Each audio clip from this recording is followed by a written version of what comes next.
¿Qué onda, chavos? ¿Cómo están?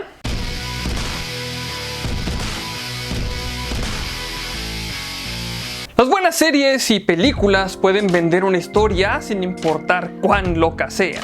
Si ya tuvimos a Rocket Raccoon siendo usado como una especie de ametralladora viviente por el Soldado del Invierno, ya todo puede pasar. Pero hay ocasiones en las que te encontrarás viendo la televisión y pensando que todo parece demasiado improbable para pasar por una versión ficticia de la realidad. Sorprendentemente, a veces la vida también cuenta esas historias. Historias extrañas que te harán querer llamar al escritor y preguntarle en qué demonios estaba pensando.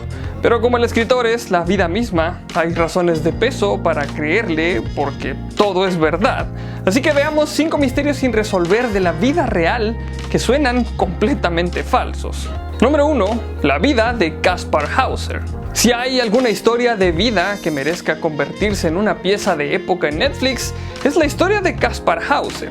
Historiadores han tratado de separar la realidad de la ficción, descubriendo algunas cosas bastante extrañas. Sabemos que lo encontraron vagando en la plaza de una ciudad de Nuremberg el 26 de mayo de 1828, y cuando fue interrogado sabía muy poco, aparte de su nombre, Kaspar Hauser. Más tarde, cuando la curiosidad por el extraño se aceleró, afirmaría que había sido mantenido en una habitación oscura por personas que nunca vio, lo que de alguna manera explicaba por qué no tenía modales para hablar y su preferencia por el pan y el agua. Pero eso solo es el comienzo. Todo se vuelve más extraño, porque durante los próximos años hubo al menos 3 atentados contra su vida. Nadie vio a ningún atacante y se piensa que Hauser estaba solo cuando sucedieron. En 1833 murió en uno de estos misteriosos ataques. Hay toneladas de teorías sobre quién era y lo que realmente le sucedió, y van desde la posibilidad de que fuera un completo fraude hasta la teoría de que tenía problemas mentales y emocionales derivados del abuso infantil. Una de las teorías más extrañas es que él era un reclamante ilegítimo al trono y alguien lo quería fuera del camino, pero probablemente nunca lo sabremos realmente. Número 2. Los asesinatos de Stuart Bergwall. Te voy a hacer una pregunta. ¿Confesarías ser un asesino en serie, responsable de una serie de los asesinatos más horribles que puedas imaginar, cuando no eres un asesino? Pues Stuart Bergwall de Suecia hizo exactamente eso. Bergwall fue internado en un hospital psiquiátrico en 1991 cuando adoptó el nombre de Thomas Quick, que según dijo era una combinación del apellido de soltera de su madre y su primera víctima, a quien afirmó haber matado cuando tenía 14 años. Para 2001 había sido condenado por 8 asesinatos. En sus juicios no parecía haber duda de que era culpable. Conocía detalles espantosos y horribles, podía describir qué se le había hecho a los cuerpos en términos gráficos y confesó libremente. Caso abierto y cerrado. Sin embargo, después de su 8ª condena dejó de cooperar. Se negó a decir nada más hasta que se abrió en 2013 con un tipo diferente de confesión. Ahora, con el nombre de Bergwall de nuevo, admitió que no solo nunca había matado a nadie, sino que había obtenido la mayor parte de su información al escucharla de las fuerzas del orden y los periodistas. ¿Por qué? Pues porque cuando buscó la ayuda de un terapeuta por problemas emocionales, se aburrieron de él y querían encontrar algo que les interesara. De ahí las confesiones del asesinato. Un periódico local de Estocolmo informó en 2010 que Bergwall había sido absuelto de todos los asesinatos. Pero las revelaciones sobre sus confesiones falsas significa que Suecia tiene ahora toda una serie de asesinatos por resolver. Número 3. ¿Por qué no debes aceptar dulces de extraños? ¿Has escuchado el dicho de que no debes aceptar caramelos de extraños? Es tan viejo y aburrido que ya hasta es un poco cliché. Pero bueno, según el blog The Shelf de Harvard Library Collections, el dicho proviene de un caso de secuestro muy real y aún sin resolver, de Charlie Ross. La historia se publicó en 1876 en The Father Story of Charlie Ross de Christian Ross. En junio de 1874, un hombre en una carretera repartía dulces a niños en el área de Germantown en Filadelfia, el 1 de julio. El 1 de julio Charlie desapareció, pero su hermano Walter dijo, bueno, él está bien, está en la carretera. Una vez que Walter proporcionó un poco más de la historia, reveló que los secuestradores de Charlie se habían ganado su confianza con dulces y cuando se ofrecieron a llevar a los niños a una tienda para comprar algunos petardos. A fin de cuentas era 1874 después de todo, o tal vez México actualmente, pero eso no tiene nada que ver. Los demás niños no lo hicieron, pero Charlie aceptó. Walter finalmente se quedó a un lado de la carretera para encontrar el camino a casa y comenzó una búsqueda de Charlie. En 2013, un bibliotecario tropezó con lo que el Smithsonian dice que son las primeras notas de rescate enviadas en Estados Unidos, que resultó ser notas de rescate para Charlie Ross. Los secuestradores exigieron $20,000, aproximadamente unos $400,000 actuales, para regresar al niño de 4 años. Durante los siguientes 5 meses, la familia de Charlie recibió 23 cartas de los secuestradores e investigó a más de 600 niños que podrían haber sido Charlie. Nunca fue encontrado. Número 4. Las cartas de Circleville.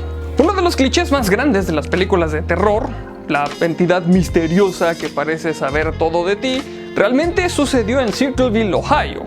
Y nadie sabe quién estaba detrás de las cartas llenas de secretos que comenzaron a aparecer en 1976. Hay varias investigaciones sobre el escritor de las cartas de Circleville y es suficiente para que recuerdes cerrar las cortinas por la noche.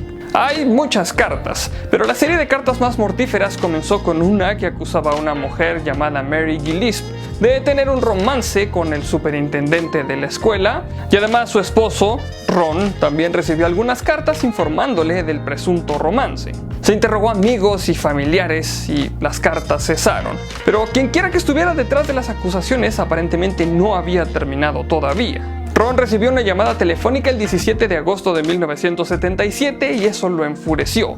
Tomó su arma y salió de casa. Lamentablemente murió ese día. Fue encontrado aparentemente después de chocar contra un árbol y siniestramente después de disparar su arma. Nadie sabe quién estaba al otro lado del teléfono, qué le dijo o qué lo llevó a la muerte. El cuñado de Mary, Paul Freshour, fue finalmente arrestado por todo el lío, pero las pruebas de escritura y otras pruebas no resultaron concluyentes.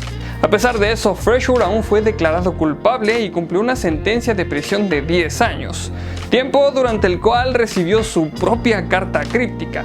Mantuvo su inocencia hasta su muerte en 2012 y aún así, nadie sabe toda la verdad sobre el origen de las cartas o cómo el escritor conocía tantos secretos de este pequeño pueblo. Aunque, bueno, con un grupo de tías chismosas suele ser suficiente para enterarte de todo en un pueblo pequeño. Número 5. Los asesinatos de Mary Ashford y Barbara Forrest. Esta extraña historia nos cuenta cómo se relacionan dos asesinatos con 150 años de diferencia, ambos ambientados en Pipehase Park, Birmingham, Inglaterra. En la noche del 27 de mayo de 1817, Mary Ashford, de 20 años, dejó un baile local y se dirigió a casa alrededor de la medianoche. Y como se imaginarán, la única opción era caminar en un bosque oscuro hasta llegar a su casa. Unas horas más tarde, un hombre que se dirigía al trabajo atravesó el parque y encontró su cuerpo. No pasó mucho tiempo antes de que las autoridades arrestaran a Abraham Thornton, de 25 años, a quien habían visto con ella poco antes de su asesinato. Se declaró inocente y fue absuelto, ya que no había muchas pruebas en su contra. Luego huyó del área para comenzar una nueva vida lejos de la escena de su juicio por asesinato, porque nada arruina tu vida como ser acusado de asesinato. Ahora avancemos un poco en el tiempo, hasta 1974, cuando Barbara Forrest, de también 20 años, regresaba a casa después de celebrar el día feriado bancario o Bank Holiday de mayo con su novio. Porque sí, en Inglaterra existe un día festivo para los trabajadores de los bancos que se ha extendido a otros sectores. Su cuerpo fue encontrado el 4 de junio, también en Pipehase Park, a solo escasos 450 metros de su casa. Además, las otras similitudes son inquietantes. Ella también fue vista con vida por última vez el 27 de mayo. Las dos mujeres habían estado celebrando el mismo día festivo, el lunes de Pentecostés o White Monday, y mientras Abraham Thornton fue juzgado por el primer asesinato, fue Michael Thornton quien fue el principal sospechoso en el segundo. Al igual que Abraham, Michael fue absuelto en su juicio por asesinato y ninguno de los dos casos ha sido resuelto.